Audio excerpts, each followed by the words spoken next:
আসসালামু আলাইকুম ওয়া রাহমাতুল্লাহি ওয়া বারাকাতুহু নাহমাদুহু ওয়া নুসাল্লি আলা রাসূলিহিল কারীম আম্মা বাদ। যে যেখান থেকে দেখছেন আমাদের ওয়াজ মিডিয়া ঢাকার পক্ষ থেকে সকলকে জানাই আন্তরিক শুভেচ্ছা ও অভিনন্দন। আপনারা আমাদের এই প্রশ্নের উত্তরমালায় অনেকেই প্রশ্ন করে থাকেন, তো আপনাদের প্রশ্নের উত্তরে আমরা দেওয়ার চেষ্টা করব।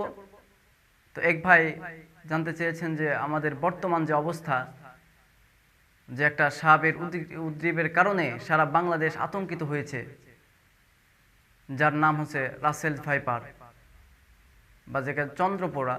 এই সাপের বিষয়ে মানুষ সবাই আতঙ্কিত। আসলেই দেখেন, আল্লাহর পক্ষ থেকে যে আযাব ও গজব আসে সেটা আমাদের হাতের কামায়। এটা আমাদের এই আমলের প্রতিদান।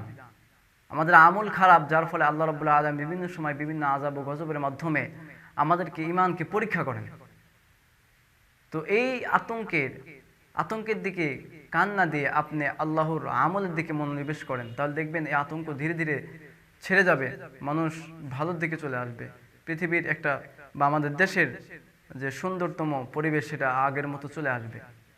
যাই হোক, এই বিষধর সাপ বা এই ধরনের জীবজন্তু থেকে বাঁচার জন্য হযরত আবু হুরায়রা রাদিয়াল্লাহু তাআলা আনহুর এক হাদিসের রিওয়ায়াতের ভিতরে বর্ণিত হাদিসের ভিতরে পাওয়া যায়, আল্লাহর হাবিব সাল্লাল্লাহু আলাইহি ওয়াসাল্লাম তিনি একটা দোয়া শিখাইছিলেন, যে দোয়াটা খুবই উপকারী।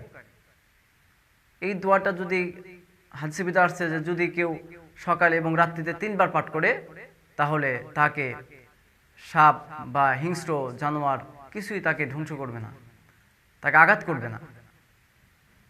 সেই দোয়াটা আল্লাহর হাবিব সাল্লাল্লাহু আলাইহি ওয়াসাল্লাম তিনি শিখাইছেন, আউযু বিকালিমাতিত তাম্মা মিন শাররি কুল্লি মা খালাক।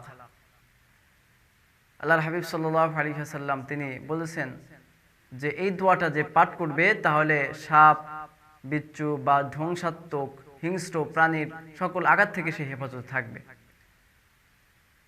শুধু সাপ নয়, বরং যত ধরনের হিংস্র প্রাণী আছে সকল থেকে সে সেফ থাকবে। এগুলো আমাদেরকে খেয়াল রাখতে হবে। আর একটা পারিবেশিক ব্যাপার বা যেটা বলা যেতে পারে যে আল্লাহ রাব্বুল আলামিনের যে সৃষ্টিগুলো আছে, প্রাকৃতিকভাবে সাপ, বিচ্ছু বা কীট পতঙ্গ থেকে বাঁচার উপায় হচ্ছে যে কিছু কিছু গন্ধময় ফুল ফলের গাছ বাড়ির আশেপাশে লাগানো। যেরকম ধরেন গাঁদা ফুলের গাছ যে বাড়িতে থাকবে, সেই বাড়িতে আপনার সাপ, বিচ্ছু, পোকামাকড় থাকবে না, দূরে সরে যাবে। পেঁয়াজের গাছ বা পেঁয়াজ যেটা হোক না কেন, যে ঘরে থাকবে সেই ঘরে সাপ, বিচ্ছু সাধারণত থাকে না, তারা গন্ধে দূরে চলে যায়। এরকম রসুনের ঘ্রাণও তারা সহ্য করতে পারে না, রসুনের গাছ বা রসুন থাকলে তারা থাকতে পারে না। এরকম ভাবে বিভিন্ন ধরনের গাছে, এরকম নিম গাছের কথা বলা আছে। এমনকি আপনার বিভিন্ন ধরনের যে গাছ বা যেগুলো উপকারী গাছ, এইগুলো গাছ আমরা বাড়িতে বেশি বেশি লাগার চেষ্টা করবো। ইউক্যালিপটাস গাছও অনেক উপকারী। এটা যাদের বাড়ির আশেপাশে আঙ্গিনায় থাকবে, সেখানেও এরকম হিংস্র জানোয়ার থেকে বা হিংস্র এরকম সাপ, বিচ্ছু থেকে বাঁচার একটা মাধ্যম।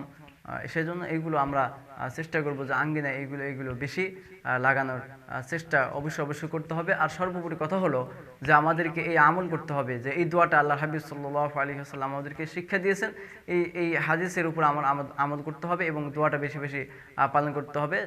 এই দোয়াটাই আমাদের জন্য মূল হাতিয়ার হতে পারে। আল্লাহ রাব্বুল আলামিন আমাদের সবাইকে আতঙ্ক থেকে হেফাজত করুন। আমরা সবাই বলি আল্লাহুম্মা আমিন।